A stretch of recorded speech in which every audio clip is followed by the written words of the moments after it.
کے اندر اللہ کا دین زندہ ہو جاتا ہے، جس سے شیطان کی بڑی تکلیف ہوتی ہے۔ اسی لیے وہ چاہتا ہے کہ ہاں یہ سمجھاتا بھی ہے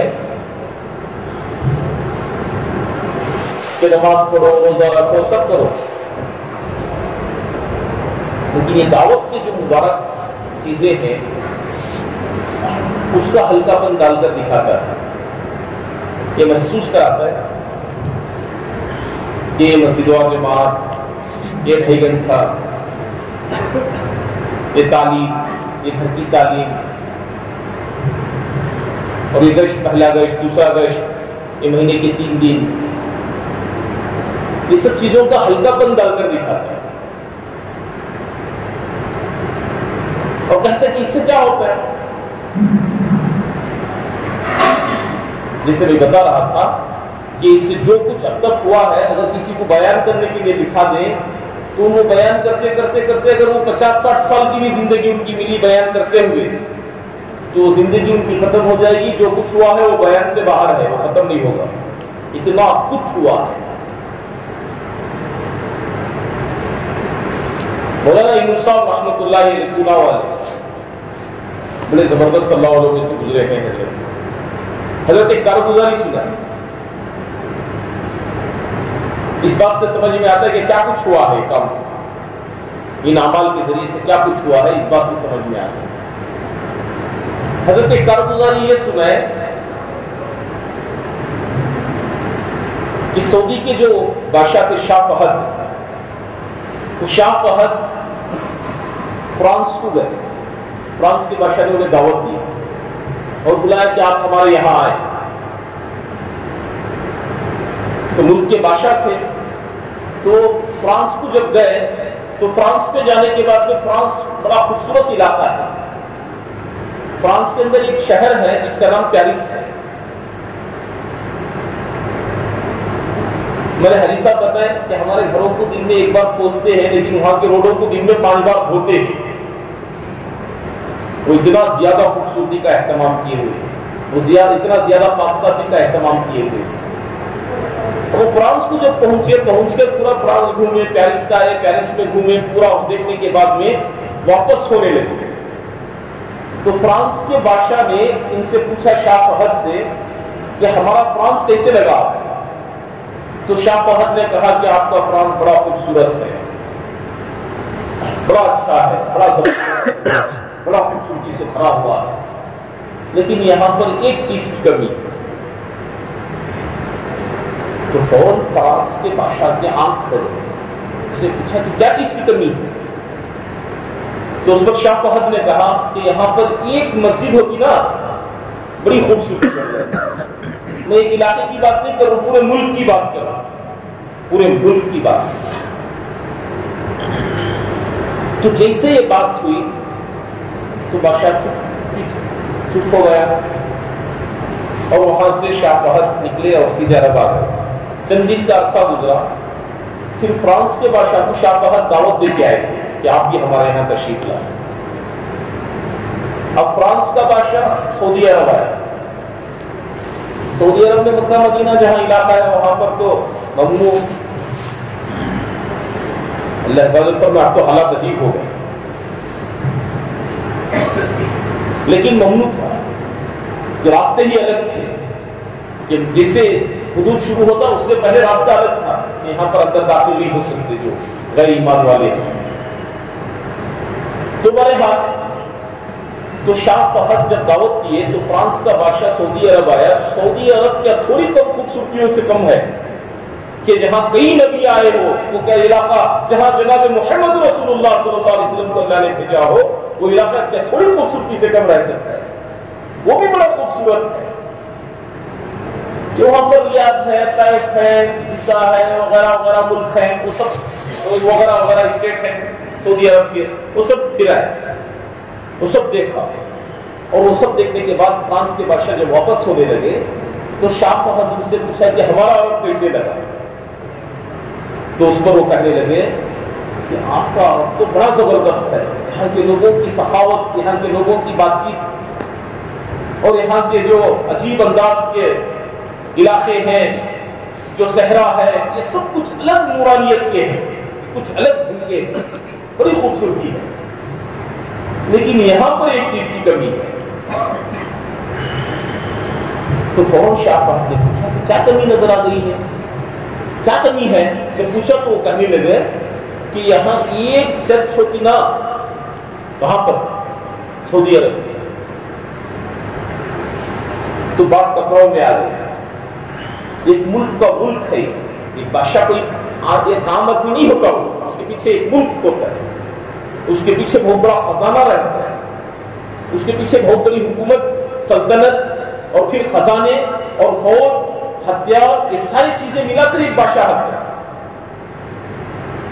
تو بات ٹکراؤ میں آ گئی، کوئی کام قابو میں نہیں آیا. اب لوگوں کی نظروں میں جو دیوانوں کی طرح تھے، جن کو لوگ دیکھ کر دیوانے سمجھتے تھے، اور لوگ کہتے تھے کہ یہ کیسے لوگ ہیں جو بوریاں کس طرح اٹھا کے نکل جاتے ہیں، دکانوں کو چھوڑتے ہیں، کاروباروں کو چھوڑتے ہیں، بیوی بچوں کو چھوڑ کے نکل جاتے ہیں، علاقوں کو چھوڑ کے چلے جاتے ہیں.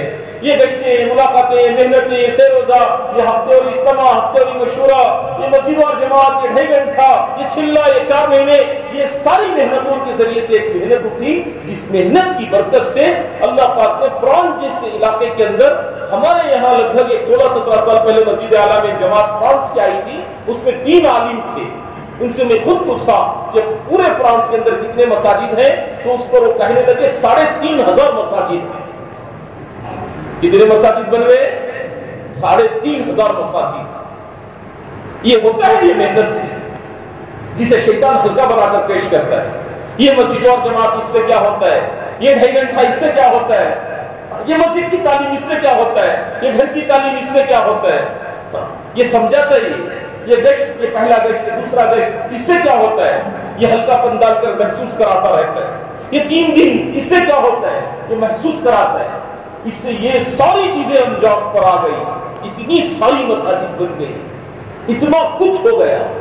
حالانکہ یہ 15-16 سال پہلے کی بات بتا رہا ہوں. نہیں، ابھی اگر نکالیں گے تو میرے حساب سے تو ماشاءاللہ 5,000 سے زیادہ مسجدیں ہو گئی ہوں گی.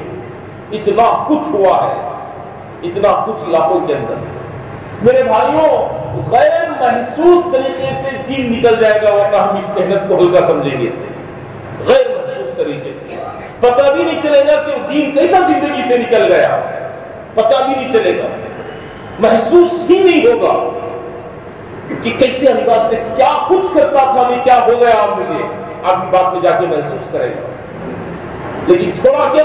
بولے چھوٹے چھوٹے اعمال، جن کے چھوڑنے کی وجہ سے آدمی کے اندر مستحبات کا ہلکا پن، یہاں تک کہ مستحبات کا ہلکا پن جیسے آیا، جیسے بھی کبھی بتایا کہ مستحبات کا ہلکا پن آتے ہی فوراً نقصان اس بات کا ہوا کہ اس نوافل سے محروم ہو گیا.